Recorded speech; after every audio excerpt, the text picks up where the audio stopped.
Well, the Igbos are more or less the type of people whose desire is mainly to dominate everybody.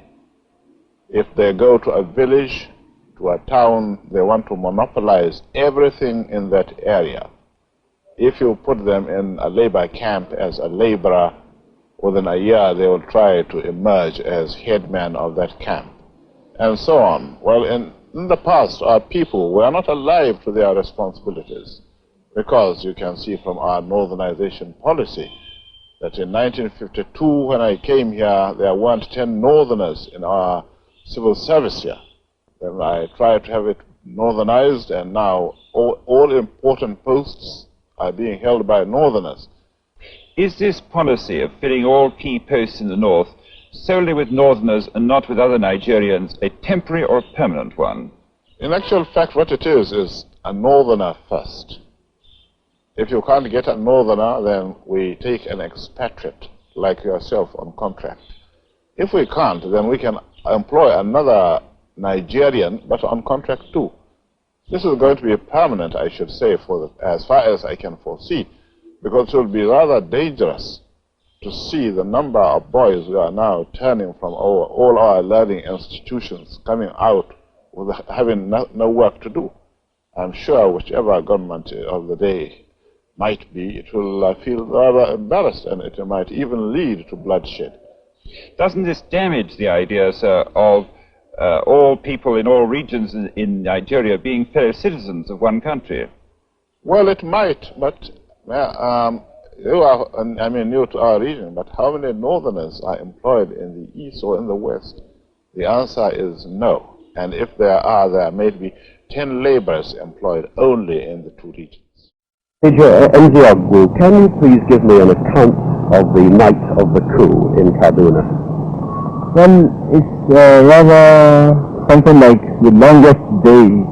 We started this off on the night of the 13th of January, when a night exercise was planned by the military college, which I command. We took our troops to the ground and taught them how to do night attacks. We didn't tell them what we were planning for, but at the end of the exercise we took them out and showed them various places where they were to stand and just remain in the vehicle.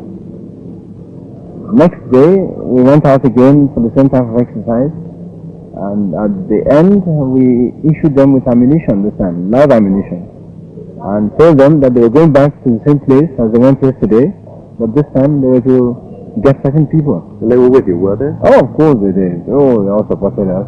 Did the Sergeant himself attempt to fight? Well, no. We didn't see him until the time we actually shot him. He ran away from his house when we fired the first few shots of anti-tank gun into the building. The whole roof was blown up and the place was set alight. Then we went to the rear of the house and started searching from room to room until we found him amongst the women and children, hiding himself. So we sort of took away the women and children and took him. Now, what are your relations with General Iramsi in Lagos? Well, very good. He's my boss. I have always been under him, and I still am under him. There isn't really any problem. A few misunderstandings arose, but this was due to the publication in the press and by announcements over the radio. At one time they started calling us in Kaduna rebels, whereas in fact the revolution was all a planned affair all over the country, and many other people were called.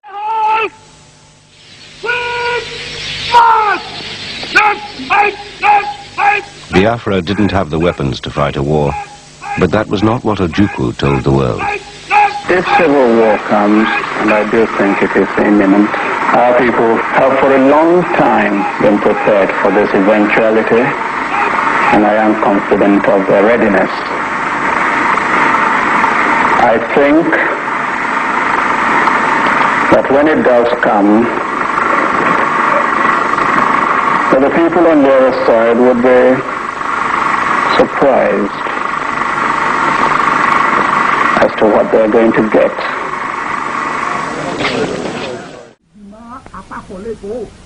ṣùgbọ́n kì í ṣe bí wọ́n ti pọ̀ ní iye tó bẹ́ẹ̀ ni àǹfààní tí wọ́n rí nínú ìjọba gbogbogbò pọ̀ tó àwọn tó kó àǹfààní náà tó jù lọ àwọn náà ní ipò alákòókò ìwọ tó ń gbọ́ ohùn mi bí ti rélùwéè ló bá gbé ń ṣiṣẹ́ ni bí airways ló ti ń ṣiṣẹ́ ni bí port authority ló ti ń ṣiṣẹ́ ni bí electricity corporation ló ti ń ṣiṣẹ́ ni bí àrò inú ẹ bí ọ̀dọ̀ sí inú ẹ ọlọ́mọ sọ ọmọ aláṣẹ ẹlẹ́kẹ̀ di aláṣẹ ọ̀la kì í ṣe nínú ọ̀nà àti ẹnìkan ni wọ́n gbé bẹ́ẹ̀ tì wá sẹ́yìn nínú ilé ẹ̀kọ́ gíga gbogbo oríṣiríṣi ìjọba agbègbè ló ní tiẹ̀ ìjọba ti òkè ọya ní tiẹ̀ ti ìlà oòrùn ní tiẹ̀ ti ìwọ̀ oòrùn ní tiẹ̀ lọ́tọ̀ ṣùgbọ́n a ní méjì àpapọ̀ a ní ilé ẹ̀kọ́ gíga ńlá kan ní Ìbàdàn a ní ilé ẹ̀kọ́ gíga ńlá kan tó jẹ́ àpapọ̀ ní Èkó ó jẹ́ méjì méjèèjì àwọn baálẹ̀ ẹbẹ̀ wọn balógun bẹ̀ ara àwọn ọmọ Ìgbò alákùkọ yìí náà ni wọ́n ọjọ́ tí ajá sì ti ń ṣe lé oko mọ̀lọ́bọ́ wà ó bí ọmọ ọba òtí ẹ̀ ló gbogbo dànsáàkì ní òbí ká pé a ó máa wá ọ̀gbọ̀nwé kiri a kò méjì tán a ní rí kanú méjì náà yóò jẹ ọmọ Yorùbá.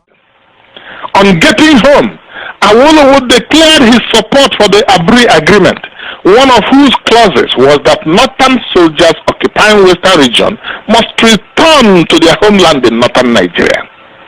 Awolowo then issued this famous statement, quote, "If the eastern region is allowed by acts of omission or commission to secede from or opt out of Nigeria, then the western region and Lagos must also stay out of the federation." End quote. Northern Nigerian soldiers refused to leave western Nigeria. Awolowo, who was fed by the Igbo, formed alliance with the Hausa Fulani, who had been killing his people and occupying their land, and in one of the most dastardly acts in history, urged his Yoruba people to join the Hausa Fulani in slaughtering thousands of Igbo and other people of eastern region living in western Nigeria. Marriage is not by force. There is nothing that compels the north and south to be together. Nothing. The case could be katakikita. If the nation will break, let it break.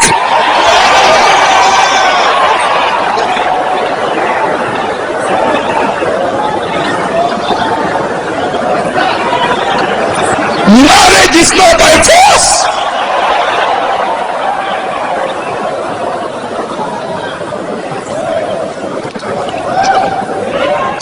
Give us light, water, good roads to waka. Our teka, allow us to live better. Hear the voice of the wailing masses. They are waiting for food, they are waiting for water.